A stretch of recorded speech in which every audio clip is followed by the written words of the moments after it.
Ladies and gentlemen, welcome back to more Total Extreme Wrestling for my All Elite Wrestling save. Just a few weeks away now from our upcoming pay-per-view, which will be Road Rager. Now, of course, in real life, it's all about the big controversy with the big backstage brawl, All the Elite versus CM Punk. Now, as of right now, there's still suspensions and things like that, so we are still going to be going ahead with our original plan, which we talked about last episode, which is suspending Elite and Punk for about, I think, 3 months. 3 months will kind of cover all bases, and which means we really have to do a bit of a big reset. And we're going to do that at Road Rages. So in our game, in our version, I guess we could say that, we found out about this scandal. There was a backstage fight, maybe the day of the pay-per-view, the day before, or something like that. And they had to go through and do the matches on the show, and then suspensions after the matches. So that's kind of where we're thinking, because obviously, in terms of storylines and what we're doing, well, we've got Danielson and Omega planned for the pay-per-view. So I don't really want to do, let's say, for example, Kenny Omega wins, and then we have to vacate the belt and give it to Danielson. You know, in real life, that's what they had to do, but for our game, we're going to pretend that we knew and we had to change plans on the fly, that sort of thing. But speaking of the pay-per-view, look, it's going to be a good one, I feel. We've got, obviously, as I said, Danielson and Omega for the championship. No one contenders match, 4-way, Punk, Page, Miro, Guevara. Looking forward to seeing that. I was going to do the Trios Championship match, but I think we need to stop and give it more build. I think at this stage, our biggest Trios match we could do would be the Undisputed Elite versus the Blackpool Combat Club, but the Undisputed Elite, we can't do it because Adam Cole's injured. So there's no point doing that with a half-decent Adam Cole, because the match is going to bomb. So we're going to need a little bit more time to build it. Plus, I think we need some more time to establish some more trios, which we have done. Now, last episode, we talked about a new tag team that I brought in, the Natural Pros, which is Frankie Kazarian, Dustin Rhodes. 2 veterans doing absolutely nothing. Figured, why not throw them in a team? Well, there's another veteran on the roster doing absolutely nothing, and I figured, why not make it a stable, and maybe we'll actually do something with it. So, yeah, let's take a look at it. So, the other veteran doing absolutely nothing is Paul White. I figured this could be the best way to use Paul White. Now, we had him, take a loss to Ethan Page recently on pay-per-view. So I'm thinking, well, why wouldn't, what's the best way we can use Paul White? Because he's done. Like, he is winding down. He's got very limited time left. And yes, we could have him just take losses to everyone as a singles, and that, quite honestly, could be the way to go. But if we want to actually get something out of him and get probably a good performance, hiding him in a trio might be the way to go. So realistically, I think it would have been better if we had Paul White kind of working with a couple of young guys. But, look, I feel like we could do something with this group where we have 3 veterans, they're kind of a trio or a tag team, and then maybe they'll mentor a couple of young guys around them. And then eventually, once maybe Paul White retires, that they may take their spot or something like that. We could easily do something there. But yeah, I figured, why not make the Natural Pros, expand it out a little bit. Paul White hasn't been wrestling at all, and I had no plans for him to do it. At least this way gives us another trio in the mid-card and, something for these guys to do, because realistically, they wouldn't be on TV much otherwise. So we need another trio, and this kind of works out pretty well for us, so I'm happy with that. But yeah, so the pay-per-view, pretty much all set, all ready to go. We've got, I think, a pretty good lineup. A couple of these question marks we've been able to fill. For example, Andrade, Samoa Joe. I'm looking forward to that one. Jade, hot-shotting a feud with her with Paige Van Zant. The Trios title match, well, as I said, I think we'll have to get rid of that. Done. And then, yeah, a couple of the match. Keith Lee, Ricky Starks, that's going to be massive. And FTR versus the House of Black, which will be probably Malachi Black's last match. Possibly in the save, because in real life, is he gone? I don't know, but yeah, it might be his swan song. So yeah, I'm looking forward to it. I think it should be a good card. And, the build to it has been okay so far. So we got the next episode of Dynamite ready to go. May as well jump into it, so let's get it on with the pre-show match. So now we've got a local talent. Actually, I think about it, the game if you're not familiar with TW, the game generates wrestlers as time goes on. So this is a randomly generated wrestler that was created from our developmental, like our training facility. So her name was Tonya Capes. Not sure the name's good, but that's the name they gave her. She's going to take on Marina Shafir and lose in about 2 minutes. So Marina gets a quick win, 32 rated match, and she performed at 43. Hey, not bad. Look, I was probably thinking, yeah, we probably shouldn't hire her because she's not realistic, and that's something I really usually don't do. But, I thought, okay, I'll bend the rules for this one. I'll hire her, and she's probably not going to be any good, and she could just be someone who can lose all the time. Instead of having to sacrifice a name all the time, we could have her just, take some L's. So not a bad match, 32 rated. Okay, we'll open up the main show this week with CM Punk. He calls out Miro. He wants to fight tonight. He's tired of the games. He's tired of, all this running around, these, blindside attacks. Punk mans up, gets in the ring, says, Miro, you and me, let's do it right now. Well, Miro's brand new manager, Ken Anderson, comes out and shuts that down quickly and says, look, Miro would normally Miro would come and fight, but we don't fight for free. We are not fighting for free. We're going to wait till the 4-way at Road Rager. So Anderson kind of reeling back Miro a little bit, just giving that guidance that he needed, that, maybe that missing element to Miro that hasn't allowed him to take that next step. That's kind of where what we're kind of picturing with Miro and Ken Anderson. Well, it was a 99 rated segment, probably due to CM Punk. Anderson didn't come out of this looking good. Lacks the popularity, I feel, to really go toe-to-toe with someone like CM Punk on the mic. But, hey, I think he'll get there. I think he will. It's a bit of an investment, but it's a risk. I'm liking it so far. I'm not giving up on it yet. I think it's going to be a good long-term payoff. So the Natural Pros, our new trio, they took on and defeated 2.0. Yep, the veterans getting a win over the young team. Hey, they've got to get some wins to establish them as a team. Paul White performing at 51 is not good. I think he has like 65 pop, maybe 70. He's very close anyways. He used to have 70. And performing at 51 is almost disastrous. Quite honestly, that's nearly disastrous. But anyways, 51 rated match, 2.0 nearly outperformed the veterans. No surprise, but there it is. Next up, the Natural Pros say that they are going after the trios titles and are interested in mentoring some younger wrestlers as well. So kind of just putting it out there what the kind of group is here to do. That, we're three guys that we know that our careers are winding down. One more title run would be amazing. We'd all love to do it. We'd love to accomplish it. And while we're at it, we might look to pass down our knowledge to some of the younger wrestlers. So, yeah. 56 for the promo. That's one area they should do well in, the promos. Well, MJF's holding a big title celebration for FTR. So MJF, he at the pay-per-view, FTR and the rest of the Pinnacle didn't come out and help MJF against CM Punk, citing basically that MJF hasn't really cared about the Pinnacle that much as of late. So in return, MJF has decided, you know what? I'm going to do everything I can for the Pinnacle. I'm going to organize parties, this big celebration for their title win. I'm going to go over the top. I'm going to get all this crazy stuff. So MJF really trying his best to make all this happen. But the House of Black crash it and ruin the big celebration for FTR. So a 78 rated segment. We had both FTR talking, MJF talking. So yeah, their bike skills brought it down a little bit. But in reality, 78 is still pretty solid, especially for this tag team storyline. Paige Van Zandt, she gets a chance to show us what she can do. We gave her a bit of a longer match, 8 minutes, against Rio. So I wanted to highlight Rio without her taking a 3-minute loss, for example. But I wanted to give Paige some in-ring time against someone who's pretty good, like Rio, and kind of see what we've got. What are we going to expect out of this match, the pay-per-view? Because usually we don't have Paige wrestle for long. And look, if we can get 40 out of her as a performance and maybe 45, 50 out of Jade, it will be a passable match, and I'll take that. So 48 rated for this match. Paige picks up the win.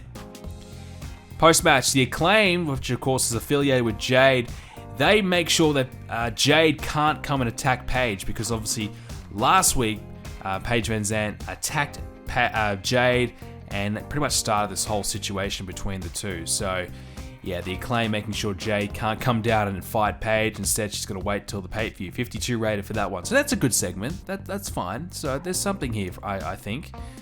Proud and Powerful jump the Lucha Bros in the parking lot, and they brawl until several road agents and referees break it all up. 71 rated for that one. So that's pretty good.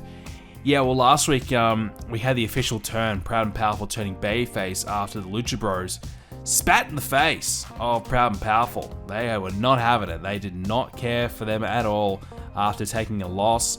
And yeah, so that's kind of sparked this bit of rivalry here between the two teams. 71's pretty good. Well, here's one of our better women's matches. Hikaru Shida and Penelope Ford, 68 rated. Shida 72, Penelope Ford 70. It was an eye candy match, I will admit. Definitely eye candy. You had Britt Baker on commentary who did not do a good job, so that's a bit of a shame. Yeah, look, 68 rated for any women's match is incredible. We'll take that every time. Penelope Ford's the queen of the eye candy match, but Shida actually outperformed her here, 72. So we gave Shida the win. I felt like she needed it. She's lacking a little bit of popularity as of late. She hasn't had a lot of success, so I figured why not put her in here, give her a win, and spotlight her for a little bit. Tony Schiavone sits down and has an interview with Bryan Danielson about his upcoming match with Kenny Omega 89. So no big, huge angle this week between Danielson and Omega, and I think we might do something with them on Rampage instead, but a nice sit-down interview kind of talking about Danielson and his, desire to become AEW champion. W. Morrissey defeats Mike Sydal in a couple of minutes. Morrissey, 46 rated performance. Mike Sydal actually outperformed him, which is quite concerning. So we tried out this combination of Morrissey and Ken Anderson. So Anderson's kind of expanding his horizons. He's got a big name in Miro, and I figured why not get him a mid-carder and Morrissey maybe a mid-card tag team and just kind of have him manage a few different clients. I don't know if Morrissey's going to make it. 46 rated from a squash match. He's got 40 pop, I think, so it's okay. It's not too bad. I don't know if he'll make it as a singles. I kind of regret putting him with Anderson. I kind of do. I feel like Morrissey would be best served as the third guy in a trio.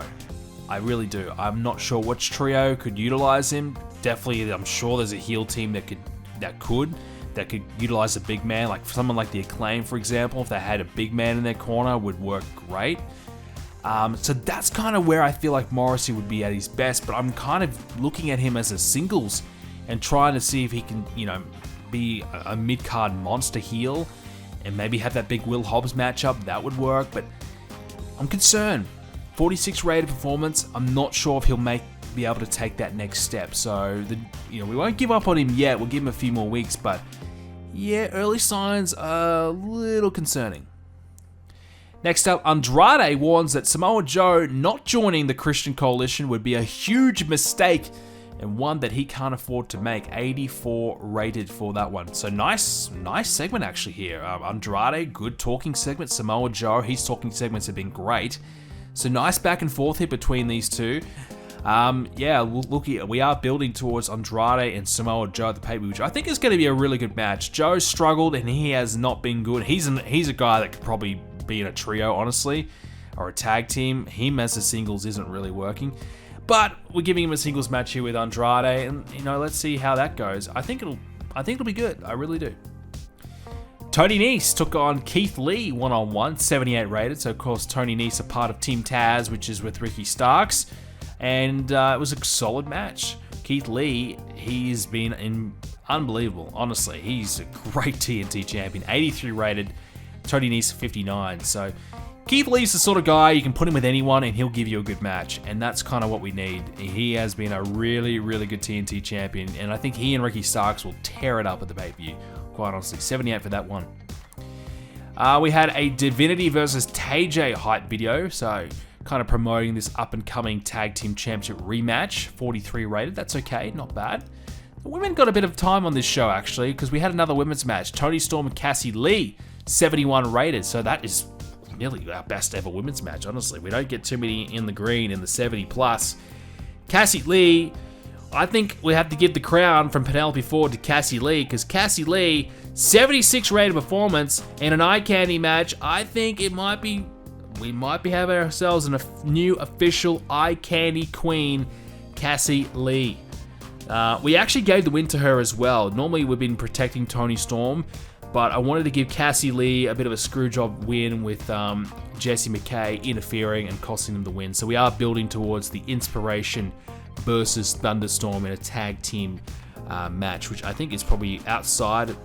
Quite honestly, actually, this is probably the best tag team match we could produce, even including the champions Divinity and TJ. I really think this could be the best women's tag match that we can currently do. So I'm really looking forward to it. 71, so good singles match, very good actually. Main event, well, the previous match did better than our main event. Blackpool Combat Club, Kingston, Claudio, and Moxley took on the Christian Coalition. Not Christian involved, but Lance Archer, he was there with Private Party, 70 rated. Yeah, I mean, I don't like having Lance lose because we are looking to build him up, and I'm kind of using this as like a learning curve for Private Party. But in the end, it was actually Samoa Joe costing the Christian Coalition the match. And if you remember, Samoa Joe's had some recent affiliation with the Blackpool Combat Club, being a part of the Blood and Guts, so it all kind of ties in quite well together, honestly. But yeah, a 70 rated match, not amazing, certainly for our main event. I honestly, I didn't know what to do with the main event. I just thought we've done so many angles with all these different, storylines. I'm not sure what match we could really do. We haven't done a Blackpool Combat Club Trios match for a little bit, so I wanted to do that. I just didn't know which opponent to put them with, so I figured why not advance the Blackpool Combat Club being, I guess one of the top regarded trios. We can advance that story and also advance the Christian Coalition situation with Samoa Joe basically picking that he is not going to side with the Christian Coalition. Instead, he will look to fight Andrade for that All-Atlantic Championship instead. So yeah, 70 rated. The best of the match was Jon Moxley, 75. Lance Archer's second best, same with Claudio, 74 apiece. No real weak link. The worst of the match was Mark Quinn, 64. That's not bad at all. So no real weak link. It just didn't have enough juice to really get it beyond the 70 mark, apparently. So that's okay. In the end, hey, 80 rated show with not an amazing main event is a huge W. I mean, how do we pull that off? I mean, we had a couple of 70 matches in the end. Keith Lee, Tony Nese, best match of the night, 78. And some good segments. So I think we got pretty lucky. Very, very lucky to have an 80 rated show. Alright, on to AEW Dark this week as we've got Ricky Starks in the ring with Keith Lee. Got Tony Nese in Starks' corner. Swerve Strickland there as well to back up Keith Lee just in case anything happens, as the two main stars in this one, Starks and Lee, go back and forth on the mic about their upcoming match. 81 rated segment here. Definitely could have done this on one of the main shows, but I didn't think we'd be able to give it the appropriate time, whereas this one, definitely able to allocate 10 plus minutes here, and I thought that might help it out a little bit more. So 81 rated, hey, pretty good. And sometimes you got to do some good stuff on Dark. We can't always ignore it and just let it be a lousy C, D show. In my game, I like to do stuff that actually is worth watching on Dark at least. So good segment there. Anna Jay takes on Marina Shafir in a 59 rated match. Yes, eye candy. Gave the win to Anna Jay, so Divinity finally suffer their first minor loss here. It's Marina Shafir, the weakest of the group, so it's not really a big deal. But we had Ty Mello interfere and help Anna Jay win, so they had to get she had to get a bit of help, and at least that gives TJ something, because they've just been getting the crap beaten out of them every single week, so they get something out of this. Now, these two actually have great chemistry. That's a surprise. So this would actually be a pretty good match regardless.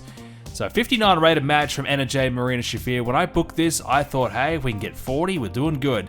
To get 59, that is an overachievement if I've ever seen one. So that is really, really good. Ken Anderson's got a promo here. He's hyping up W. Morrissey, 55. That's pretty good from Anderson. 55, you can't complain there. So he's hyping up Morrissey's big win that he got on Dynamite. I wouldn't say beating Mike Sardell's a big win, but hey, Anderson's at least trying to hype it up like it was, so he's doing his job. We had the Dark Order lose to 2.0. Bit of a, I guess, controversial, would be the word I kind of would use. In Dark Order obviously have a lot more popularity than 2.0, but I gave 2.0 the win regardless. Reason being is because I really like, Matt Lee, Jeff Parker. They are very entertaining. Danny Garcia, I don't care too much about him. But as an act, I like the group 2.0. The three-man group. So I want to try and get their popularity up. My thinking is here, we've got so many trios that just have no popularity, and 2.0 is a genuine trio. So if we can sacrifice the Dark Order, maybe they lose 2 or 3 popularity points, but we elevate 2.0, maybe 4 or 5 popularity points.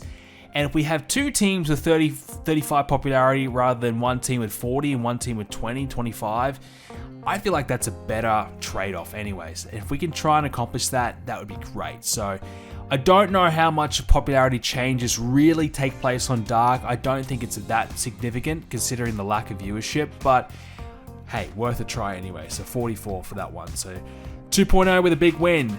The portfolio, Trash Talk Page Van Zant. So Jay Cargill pretty much saying, hey, I don't care what you've been able to do in MMA. I'm not afraid of you. I've been dominating for over a year now, blah, blah, blah. 54 for that one. So still have the Acclaimed with Jade at the moment as the portfolio. I definitely am very fond of the Acclaimed potentially going babyface and doing something there. I think having them with Jade is good because it gets them on TV without them having to wrestle and involved. So that's kind of the thinking now. At least we can still keep using them even though they're lacking that popularity. But at some point, I want to get the Acclaim rolling and doing their own thing. And yeah, it's got to be soon. I want to get them a trio. I feel like we could have them beat a lot of the lower end teams in the trios division. And that would be a good move. I just don't know who we would really put with them. I thought if we had Swerve Strickland, because he's a babyface, either turn Swerve or turn the Acclaimed and have that as a 3-man group, that would probably kind of work considering Swerve's been involved with the rap stuff in the past. So yeah, that was one of the ideas I had. Takeshita's got another match here, this time against Ethan Page, 56 rated. Solid win for Ethan Page. Yeah, look, Takeshita's a great guy to have if you want to have a solid mid-card match. And he's got no popularity, doesn't matter. He'll have a good solid match with anyone. And Ethan Page, he has taken a lot of L's in this save, so I think he was due another win anyways. Bobby Fish demands a rematch against Will Hobbs. So we've had this match recently. Will Hobbs picked up a win over Fish on Dark, so yeah, figured why not do a rematch. Now, I was a bit torn because on one hand, Bobby Fish has left AEW, and I want to job him out and have him lose, but on the other hand, we're pretty much keeping Fish in AEW until we accomplish, the Undisputed Elite match with probably the Blackpool Combat Club for the Trios belts. So, do we have Fish take a lot of L's and put over people, or do we keep and reserve that popularity for that big match? I'm happy and comfortable with him taking a few losses to guys that need it, like, for example, Hobbs. If he loses a few points in the process, I think that's okay. So 61 for this segment. The rematch was 63. Hobbs 62 performance, Fish 59. So look, Hobbs is kind of treading water a little bit, waiting for that next big feud. I think it's got to be soon, right? It's got to be soon. We've got to get something happening with Hobbs. Ricky Starks is getting the big, title match at the moment. I think Hobbs should be in the mix somewhere. Maybe the Atlantic Championship, even if he takes a loss. Just that experience and exposure might be worth it. If not, someone else up in that upper mid-card level would be really good for Hobbs to feud with. Chris Statlander has got a promo about the upcoming 5-way match, and that's a really good promo. 59 rated. That's top notch, top tier from Chris Statlander. Very, very good. Main event, it was a weaker one, but it was Cage versus Hager, 62 for the match. Brian Cage, 66, Hager, 53. I wanted to take a look at Brian Cage because we were talking about trios and someone using a big man to be the third man in a trio. Well, Brian Cage, I have forgotten about him. We've got him available. He's got popularity. Why not use him? Which trio would we put him with? I don't know. I don't know at all. We don't have any babyface teams that could probably suit Brian Cage because he is a babyface. I don't know, but I wanted to take a look at Cage, just kind of give myself a reminder where he's at. Jake Hager, on the other hand, oh god, he sucks. He sucks, honestly. 53, look, forget that. He just sucks in real life, honestly. Anyway, 65 rated for this week's edition of Dark. Alright, now on to Rampage this week. On the pre-show, the Varsity Blondes get a promo, 40 rated for that one. Not too bad from those two. We open up this week's edition of Rampage with all the former AEW champions still in the company, aka Cody Rhodes. All the champions of AEW are in the ring to witness the contract signing of Omega and Danielson. So MJF, Chris Jericho, John Moxley are the three former world champions that are still currently in the company. So they're in the ring to witness the contract signed to make it feel like a big deal, like this is the biggest match, that we're currently going to see in AEW, which realistically kind of is. So Sting's there, obviously he's the GM, so he's there to oversee everything, and a 95 rated segment for this one. I remember one of the segments in WWE where they had, former world champions or something like that in the ring, with the world for, I don't know if it was a contract signing or some sort of segment, for the world championship. And I remember really liking the concept of that and making it feel like a bigger deal. So we're kind of replicating that here, where we have our former world champions in here. They get some talking time as well to give their thoughts and predictions on the match. MJF, he's going to be a dick about it. Chris Jericho, he'll say that he should be in the match. And Moxley, hey, I'm supporting my friend Bryan Danielson, blah, blah, blah. So 95 for that one. Would have liked to see in the 100, but hey, still very, very good. Ortiz takes on Penta El Zero for a 77 rated match. That is a surprise. So we had this as a wild brawl, so I figured Ortiz, definitely a brawler, but Penta's actually got some pretty good brawling ability himself. So 77 rated is really good for these two as we advance the Lucha Bros Proud and Powerful storyline. So they had the parking lot brawl on Dynamite, so I figured why not follow it up with a singles match here.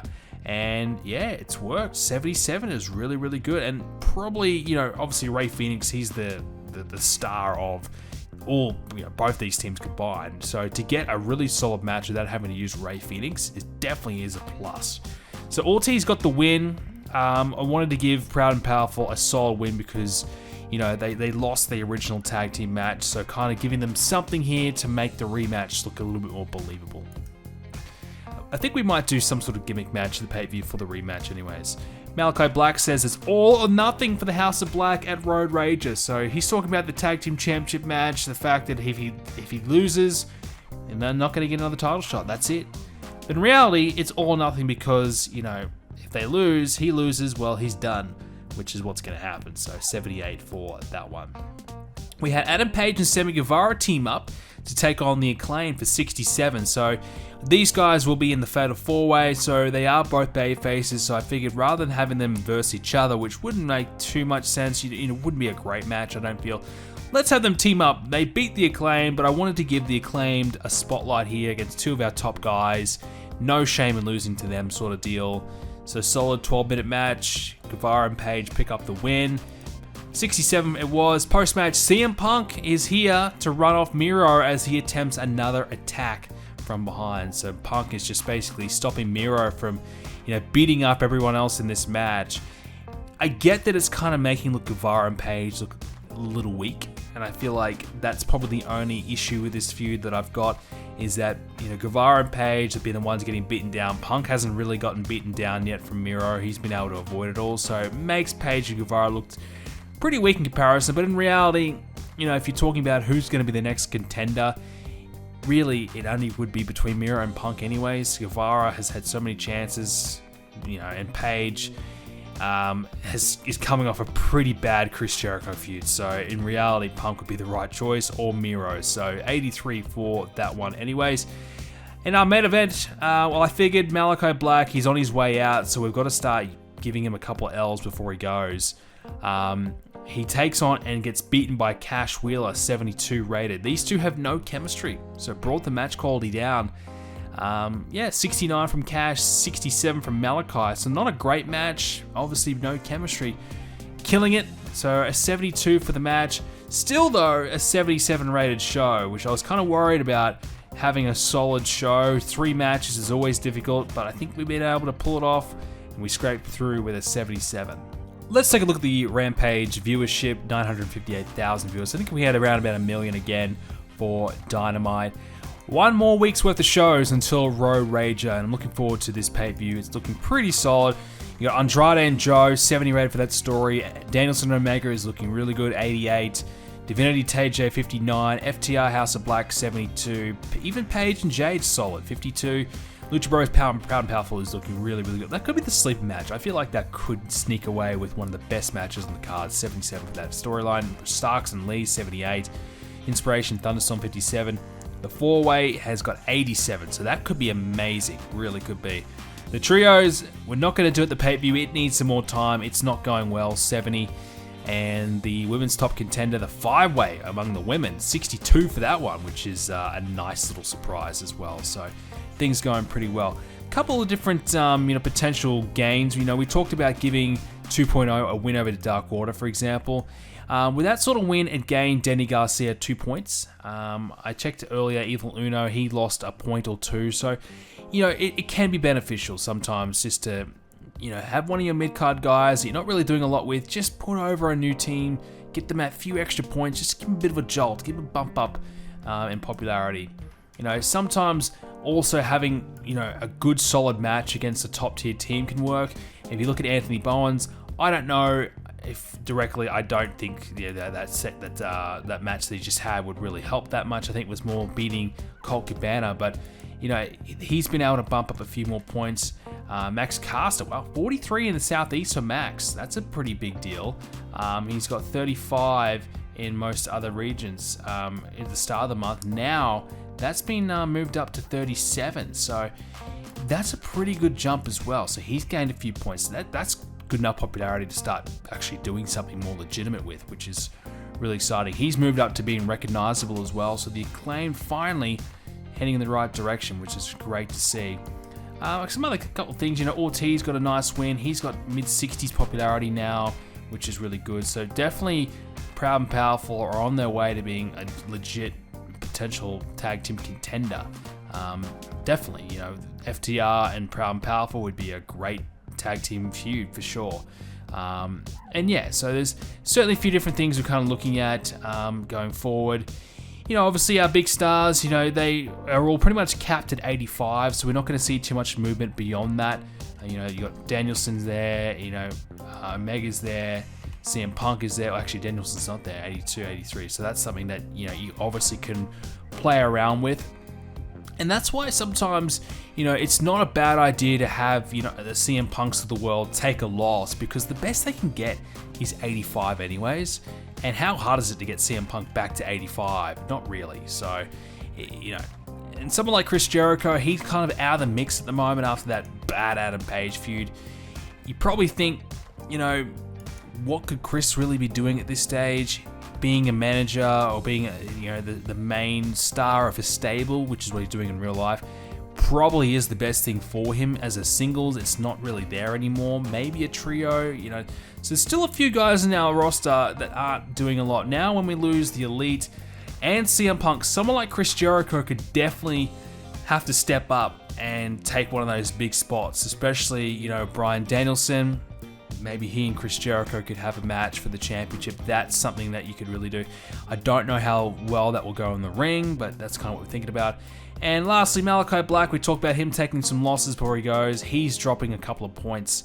So trying to get FTR a bit more popularity. They are very hard to get up in popularity, FTR. It's been a hard slog to get them any further than 70. And they've had some wins. They have. They're tag champs. 9 wins, 0 losses. We've been protecting them. They've had great matches. And we still can't get them really moving up the card. So that's... Sometimes you come across that where guys, no matter what you do, you just can't get them over. And often it's their star quality. Cash Wheeler, 54 star quality. Hard to kind of get him up any further. At least not quickly anyways. But ladies and gentlemen, that's all we have time for this edition of Total Extreme Wrestling. One more week's worth of shows until Road Rager. I feel like it's going to be a solid show. It's not going to be our best show of the year. There's probably only 2 or 3 really high quality matches. But there's a few matches that could be sleepers that could really deliver. So I'm looking forward to it. Ladies and gentlemen, thank you so much for watching. If you enjoyed it, leave a like on it and subscribe to see more. We'll be back with another one very soon.